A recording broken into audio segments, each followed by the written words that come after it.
De acordo com seu ajuste ou desajuste no trato das leis naturais, o espírito registra no seu perispírito, energeticamente, o resultado de suas ações, por menor que sejam. Foi o que eu acabei de falar. Por menor que seja a ação que eu cometa no bem, vai ficar registrado em mim o bem que eu pratiquei. E por menor que seja o mal que eu faça, vai ficar registrado em mim o mal. Muitas pessoas, às vezes, usam de desculpismos para explicar. Puxa, eu fiz aquilo ali, mas foi uma coisa tão pequenininha e eu precisava tanto de um resultado positivo para o meu trabalho. Eu peguei lá um trecho de uma redação de um amigo meu e fiz um trabalhinho só para eu poder ser promovido. Eu lembrei agora, comentando isso, não sei se foi na Veja, em alguma revista, isto é, de um médico, um cientista da Universidade Federal do Rio de Janeiro, que era um dos responsáveis pelo setor de pós-graduação.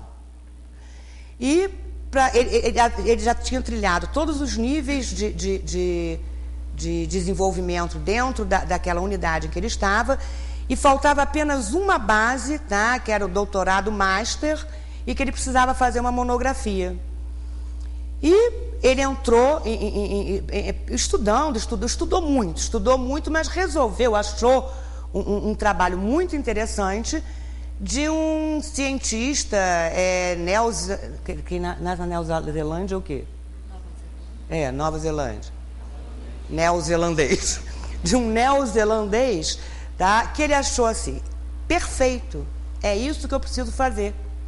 Eu vou copiar e ninguém vai descobrir nunca. E ele copiou.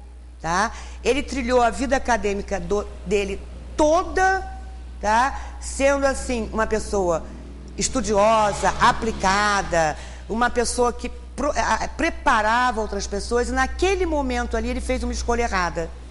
Ele escolheu um trabalho e compilou o trabalho e entregou como se fosse dele.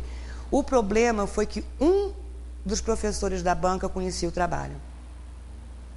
E pegou o trabalho, não falou nada, comparou um com o outro, e ele perdeu os títulos que ele tinha e foi demitido da UFERJ. Quer dizer, uma escolha já determinou aqui, o resultado da ação ele teve aqui, Agora, ele tem daqui em diante para determinar as novas escolhas dele.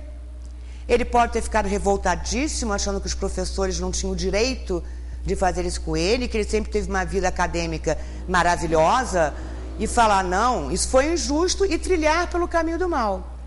Ou ele pode ter entendido que ele cometeu um erro e começar a trilhar o caminho do bem, executando ações nele mesmo de humildade, de procurar pessoas que possam ajudá-lo e pedir, e reconhecer seu erro e falar, olha, eu cometi erro sim, não devia ter feito isso, me dá uma chance de começar de novo. E aí isso vai determinar que em outra encarnação ele volte melhor.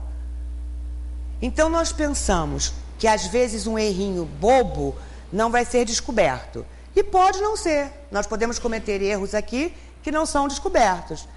Mas esses erros estão sendo assistidos por irmãos desencarnados. E eles assistem, olha, e vem aquela sintonia que a gente falou nos bonequinhos, eles se aproximam da gente e pensam, ela não é tão santa assim. Ela está falando no bem, ela está falando na caridade, ela está falando na prática do amor, mas olha o que ela está pensando. Ou olha a atitude que ela fez lá, achando que ninguém estava vendo. Ou se, ainda que eles não interfiram com a gente, quando nós desencarnarmos, nós não vamos mentir para nós mesmos. Nós vamos ver toda a nossa vida nesse corpo passar pelos nossos olhos e nós mesmos vamos reconhecer nossos erros. Vamos ver tudo que planejamos, todas as escolhas que fizemos para essa encarnação e o que nós cometemos, o que nós fizemos de real. Quando nós desencarnarmos, ninguém vai perguntar a gente que religião que a gente era, nada disso. Se eu ia ao culto todos os dias, nada disso. Nós vamos nos perguntar se fizemos o que nos determinamos a fazer quando encarnamos. E aí nós mesmos vamos fazer a nossa contabilidade pessoal, se melhoramos ou se estacionamos. E vamos nos preparar para outra encarnação. Se o trânsito na lei natural foi correto, existe um registro positivo. Se foi incorreto, existe um registro negativo. É a nossa bagagenzinha, é a nossa mochilinha. É a mochila que nós levamos quando vamos de volta para casa, quando retornamos para casa. Se eu consigo juntar mais registros bons do que ruins, eu vou voltar bem. Não vou voltar perfeito, porque para isso ainda precisa muita coisa, mas vou voltar melhor do que eu cheguei aqui. Se eu consigo equilibrar esses registros, volto estacionário. Tem tantos registros bons como registros ruins. E se eu consigo muito mais registros ruins do que registros bons, eu involuo? Não. Nós já entendemos que aquilo que nós adquirimos, nós não perdemos mais. Mas numa próxima encarnação vou passar por necessidades maiores, por vicissitudes maiores, para ver se eu aprendo. Se eu me propus a fazer uma coisa e voltei para lá com mais registros negativos do que positivos, alguma coisa aconteceu de errado. Deixei o orgulho falar mais alto, deixei a vaidade, o materialismo.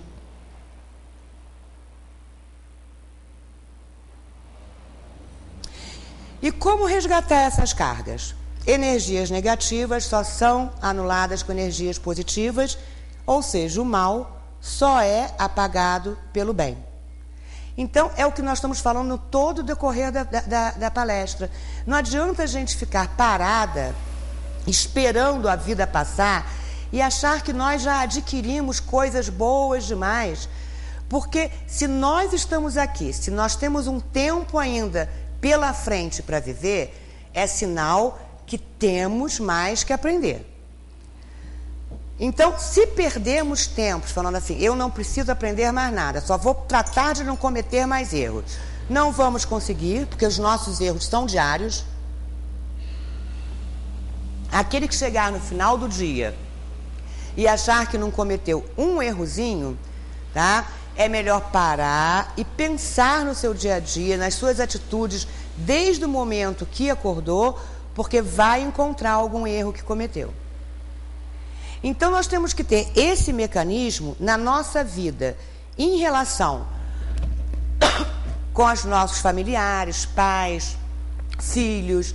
Nós temos que ter esse mecanismo de vida no nosso ambiente de trabalho, tá? Com as pessoas que cruzam conosco nas ruas. É o nosso viver bem está determinado por nossas escolhas, ou seja, pelo livre-arbítrio. Como o nosso livre-arbítrio é inviolável, só é possível reequilibrar os centros de força pela prática do bem, do amor e da caridade, ou seja, pela evolução e decisão pessoal nesse sentido. Nós costumamos dizer que nos agonia muito quando nós vemos alguém que nós amamos, as mães que veem filhos cometendo erros, amigos nossos que começam a trilhar o caminho do mal. Nos agonia muito quando a gente vê que ele está trilhando um caminho que vai levá-lo a ter consequências sérias nessa vida ou em outra. Mas como nós podemos ajudar? Através de conselhos, através do ensinamento da doutrina para ver se promovemos modificações, que a grande fórmula da codificação espírita é ensinar para que nós possamos raciocinar em cima da codificação e promover em nós modificações. Se nós aprendemos a doutrina, se nós estudamos a doutrina e não nos modificamos, então a doutrina não está servindo para nós de nada. Porque a gente vai avaliar o que aprendemos aqui pelas nossas obras, pelo que nós fazemos. E a principal obra que nós podemos fazer é a nossa modificação pessoal. É a mudança que eu promovo em mim mesmo. E eu não vou conseguir evoluir pelo meu pai, eu não vou conseguir evoluir pelo meu filho, pelo meu amigo. Cada um de nós é responsável pela sua evolução. Nós podemos tentar ajudar, nós podemos tentar auxiliar de alguma forma, mas evoluir por eles é impossível. Mas muita gente leva isso ao pé da letra e aí vê um pobre coitado que passou lá pelo problema dessa catástrofe, que está precisando de comida ou está precisando até mesmo uma palavra amiga e fala assim, ah, não, se ele está passando por isso é porque ele precisa passar, então deixa ele passar. Não é isso. Nós devemos fazer aquilo que está a nosso alcance. Agora, se apesar de nós tentarmos ajudar, o indivíduo continuar revoltado, o indivíduo continuar trilhando o caminho do mal, ele não vai conseguir evoluir. Uma cuidadora da minha tia passou por um rapaz um dia desse, ela estava adiantada para chegar na casa de uma tia que eu tenho acamada, e ela falou que sentou na praça com uma amiga para fazer hora, para dar 7 horas, e ela subir no prédio que eles moram.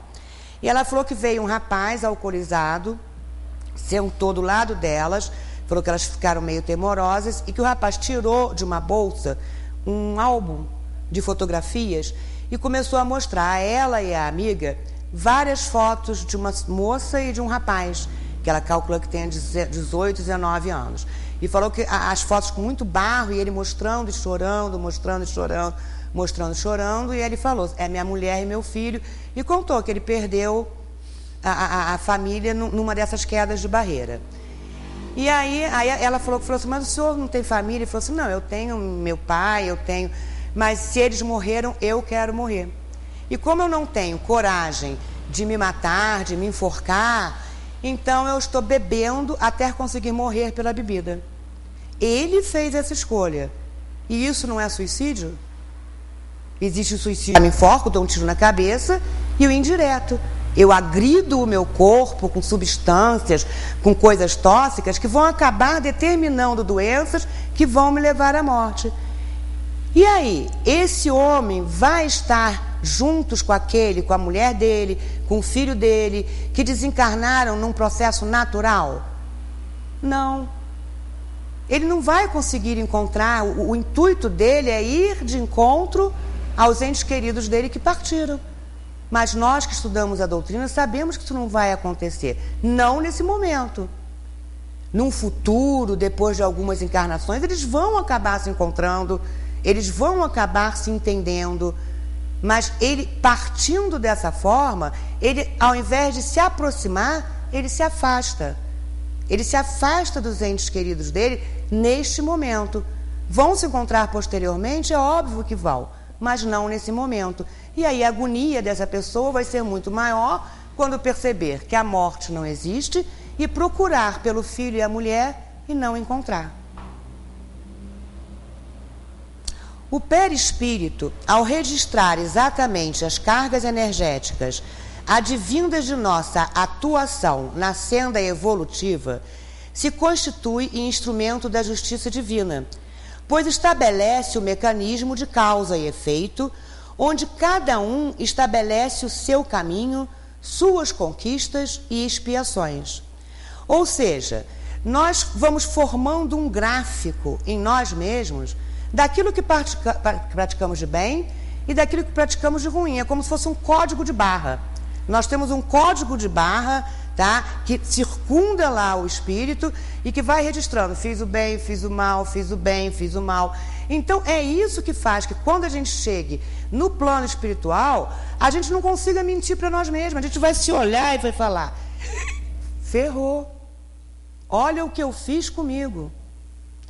E aí vem a lei da causa e efeito. Se eu fiz o mal, eu vou ter que pagar isso de alguma forma. Não vai ser um filho meu que vai pagar, não vai ser um sobrinho, não vai ser meu neto, vou ser eu mesma. Eu mesma em outro corpo, o meu espírito habitando um outro corpo e passando pelas situações que eu causei. Por isso não adianta perguntar por que eu, o que eu fiz, por que está acontecendo tudo isso comigo. Nós já entendemos o porquê, é muito simples explicar o porquê. O plantio é livre, nós plantamos aquilo que nós quisermos. Nós que já entendemos todo esse mecanismo, com certeza vamos ser mais cobrados do que aqueles que não entendem. Com certeza, muito será pedido a quem muito foi dado.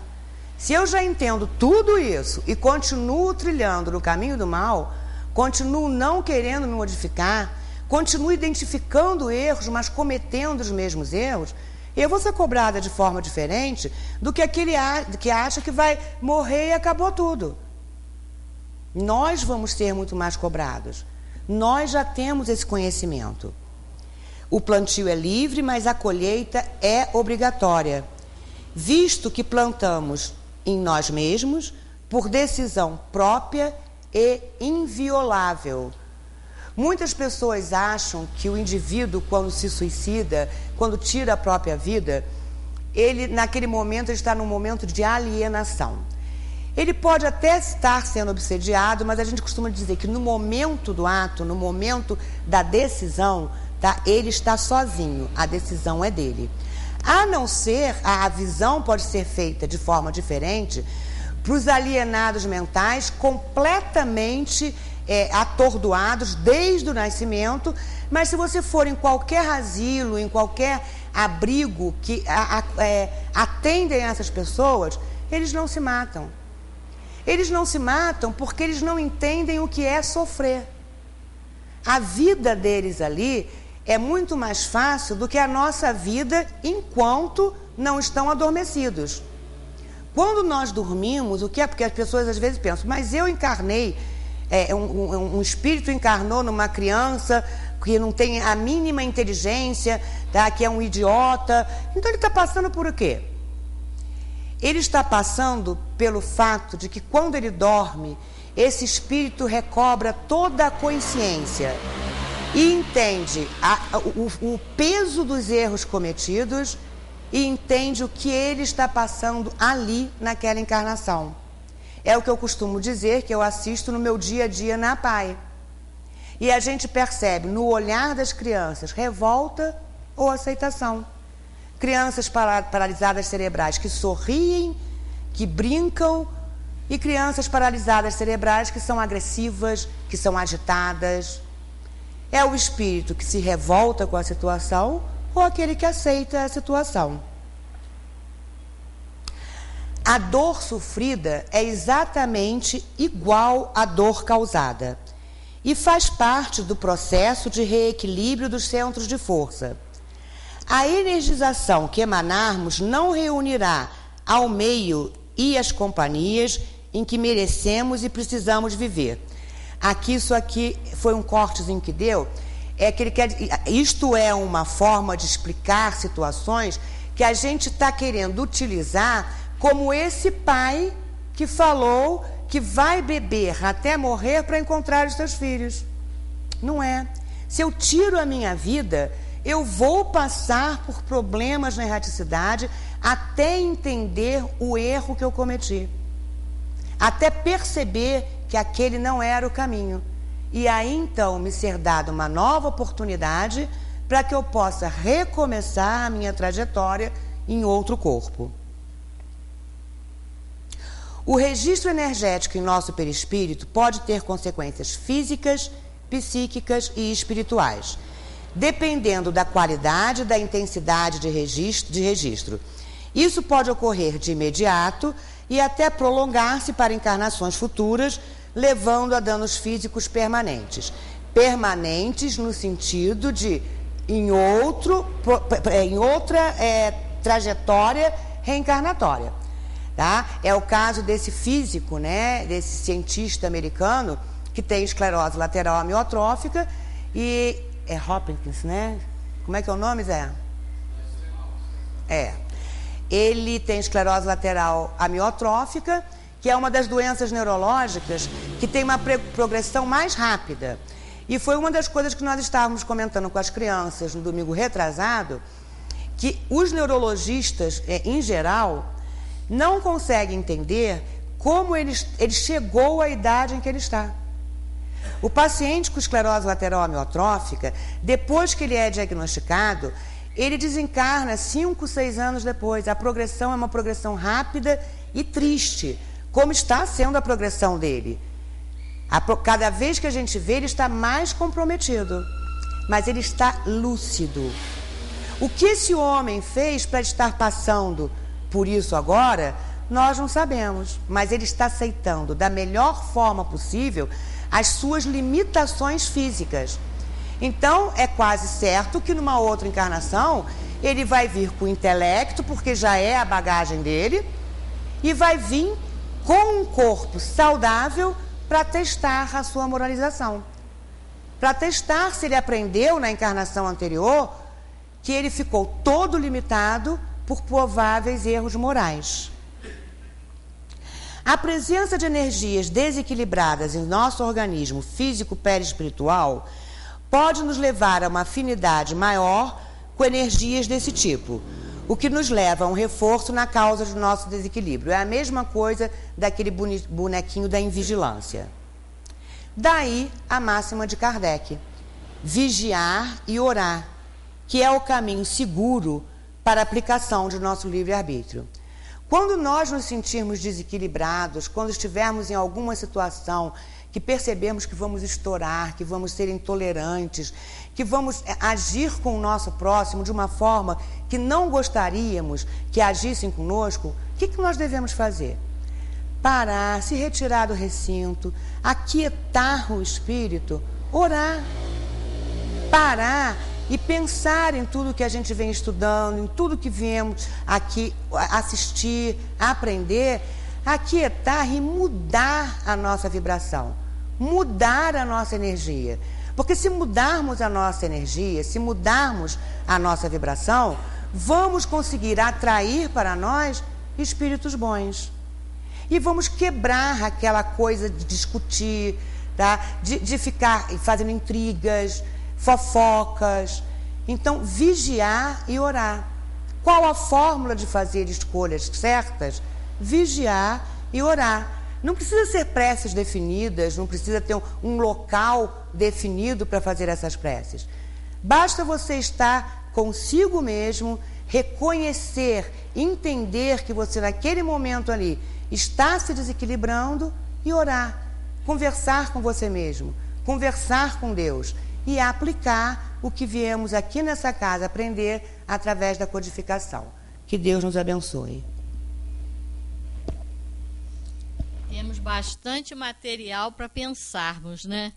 Que nós estamos aqui tendo essa oportunidade maravilhosa de vida e temos realmente que estar vigilantes para não sermos pegos de surpresa pelas vibrações ruins, né? Então vamos procurar fazer a nossa parte sempre, para que nós nos saiamos bem. Com certeza as influências são muitas. Então, se a gente não der uma pausa quando nós estamos a ponto de estourar, então a gente tem que recolher, fazer silêncio e realmente nós vamos adquirindo, né, o equilíbrio, tudo conforme ela passou aí pra gente, né, nessa aula, porque foi realmente uma aula, né? Então nós tivemos chance de ir visualizando e procurando absorver, né, os ensinos que foram dados nessa noite sobre livre-arbítrio, influência espiritual e processo reencarnatório.